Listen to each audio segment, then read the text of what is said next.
Today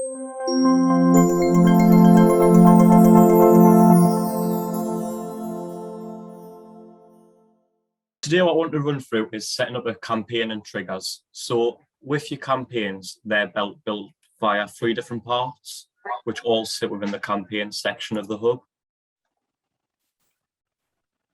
The first step to creating a campaign is creating the group.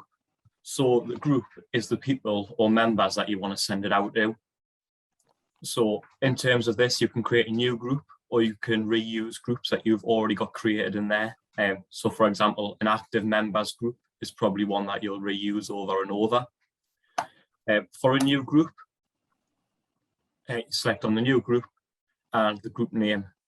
With these, in terms of your housekeeping and things like that, just try and name these groups as clearly as you can so that they can be reused rather than having 4 or 5 groups that hold the same information but have different names. So I'm telling you to name it clearly, and I'm going to call mine Cameron Test. The group type, so you've got a rule-based group, which will be the one that you find you'll use more frequently, which is adding conditions in, and it's based on members' data. It's going to pull them into the group. Your other option is a member-based group, and that's literally adding them in by their membership number. So if we create a rule-based group and create the group,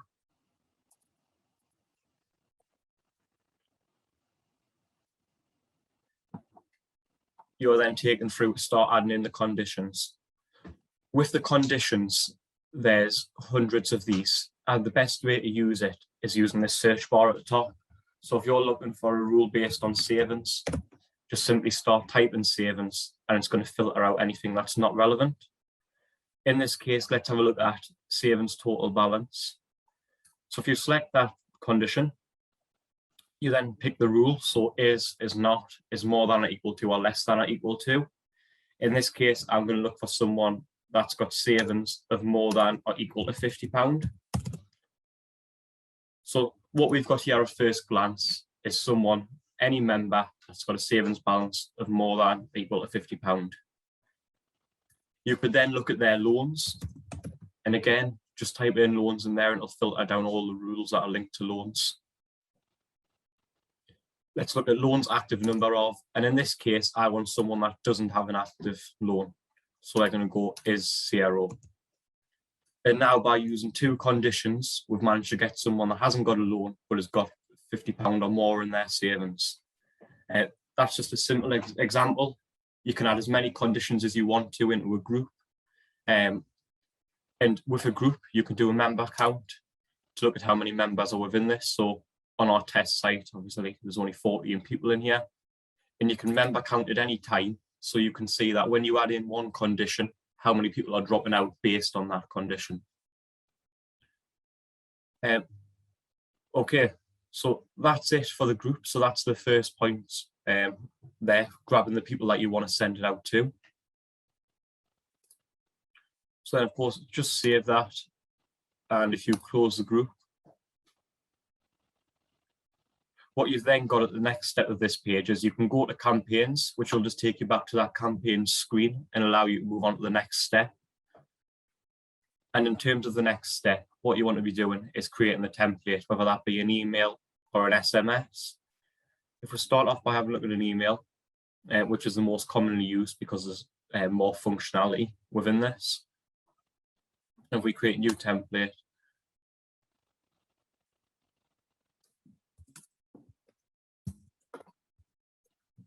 and within here, the first thing you can see is just a blank screen as such.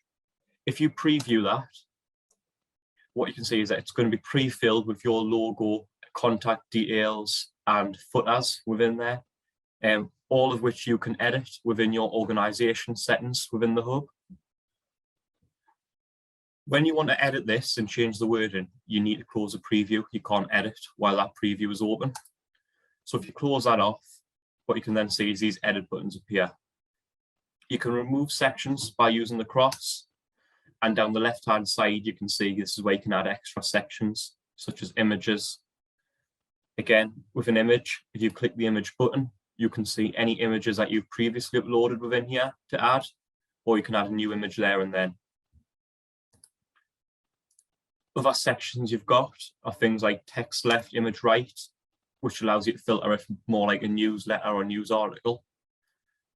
And then to edit these sections, just use the little edit button. It gives you a little bit of an idea of what to do within there. If you just remove that, and then what you can see, you've got some options across the top. So you can make it a bold, italics. You can add in a link in terms of the link where it goes blue with the underlining to make it obvious to click on. You can format the text slightly in terms of where it sits. But most importantly, you've got the variables within here. And what the variables allows you to do is to add in personal information for the member, such as the member number, first name, last name, and even things such as +7, 10, 14 days. An example of when you might use them is if you are doing dormancy or arrears chasing, you might say, please make a payment +7 days, meaning that member will get an exact date of when they should have made that payment, rather than open the email in 7 days' time and presume that they've got another 7 days from then to then make the payment. As well as that, then I previously mentioned the links button and the links panel that you can add in, which is going to show literally as a link. The other way you can do this is using a links button. And if you use a links button, you can add the link button text. So for example, if you put members area in there and put the link to the members area behind it, and you select done, you can then see that shows a button there rather than the link, which looks a bit tidier, and it's definitely easier to spot and to use in a campaign. You can change the colors within here for the campaign. So if you wanted different campaigns going in different formatted colors, you can change all of that within there as well. And if you preview it, you can see how that looks, and you can click on the buttons and links that you've added just to ensure that they do take you to the right place. Okay, so that's it for the template.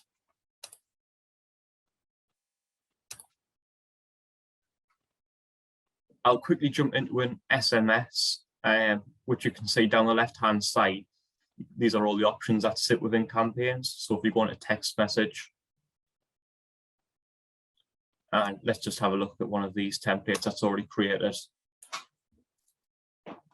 It works in a very similar way to what the emails do, other than you've got nowhere near as much functionality within this. So you've still got your variables, and you've got your text within there, a character count and characters remaining. But one thing to note here is with your number of texts, it doesn't necessarily mean that it's going to go through the person in multiple texts, unless they're probably using a really old phone. But it is charged per number of texts. So just bear that one in mind when you're creating these.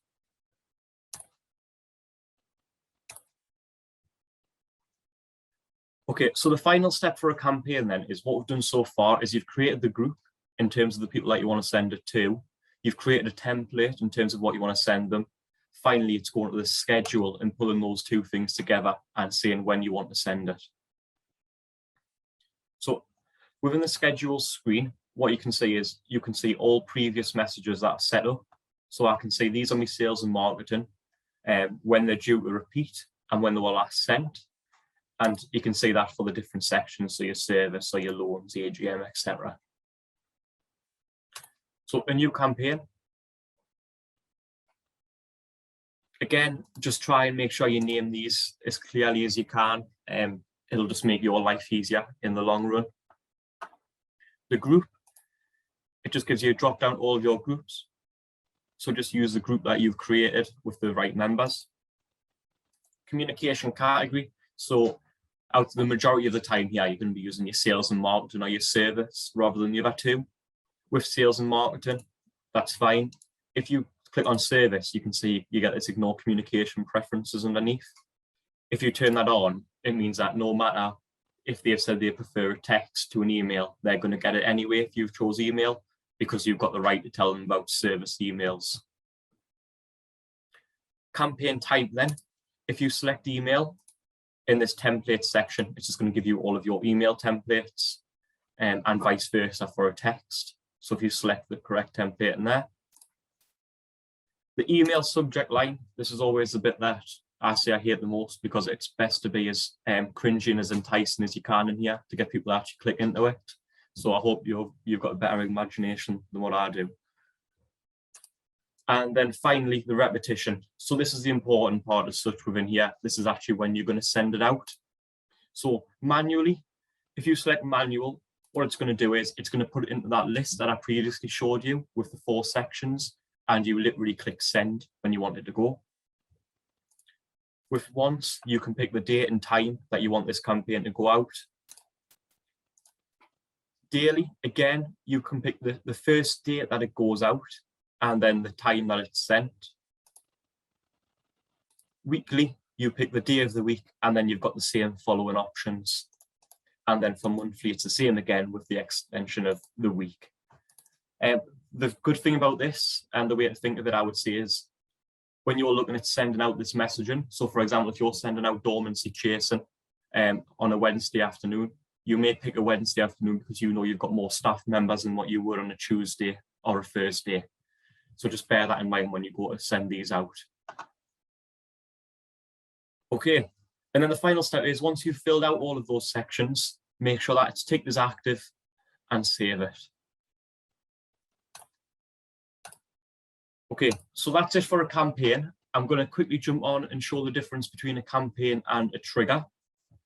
So if we go back to the campaign section, the difference between a campaign and trigger is simply a campaign is a message that you choose who you want to send it to and when you want to send it. With a trigger, it goes out based on an action, whether that be you marking the loan as approved or accepting the membership registration, or whether a member's completed an action such as updating their email address on the members area. So the first step for a trigger, again, is just creating one of those templates that I showed previously, making sure you've got what you want to say ready. And then it's into the triggers. In my opinion, triggers is one of the most beneficial parts of the platform. So I'm happy to talk to anyone that wants to talk triggers, because I think the manual work that it'll take off you guys is massive if it's set up correctly. So within triggers, what you can see is you can see all of the triggers that you've previously got set up, and you can set up new triggers within here. The first step is selecting which trigger you want to use. So the first one, an example, is if you approve a change of details request from a member, then send out this message. So in this case, change of details approved. A subject, again, the subject is completely up to you in terms of what you want to say. And then what you've got at the bottom is you've got a couple of options. So in terms of send to the member, if you select send buzz template, you would pick the message you want to send to the member based on them having their change of details approved. In this case, it's normally just, thanks for keeping us up to date. We've processed the change of details. Please feel free to go and update any further details as and when necessary. At the same time as this, you could also send them a text or a message to their members area. Again, you can do one or you can do multiple of those. But at the bottom, what you've also got is you've got the send to staff. So as well as updating the member, you can send a message to your staff members. This can be a different message. So whilst you could be saying to your member, thanks for updating us, you could be saying to the staff member, right, you now need to go and process this change if you haven't already. And this can be done across many triggers. So your most popular triggers, if we scroll down, are your membership registration. So member submits a joint application, you send a triggered message instantly. Thanks for your registration. We'll action this within so long. Again, member accepted is a big one. You can send your welcome letter straight out via email then, rather than making the process slower by having to wait for the campaign to send at, say, 6 o'clock that night, or for you guys doing it manually. And they can also be done for your loans as well. Another good one is loan application declined. You can set up declined reasons, and based on the reason that's been declined, will depend on what message they are sent.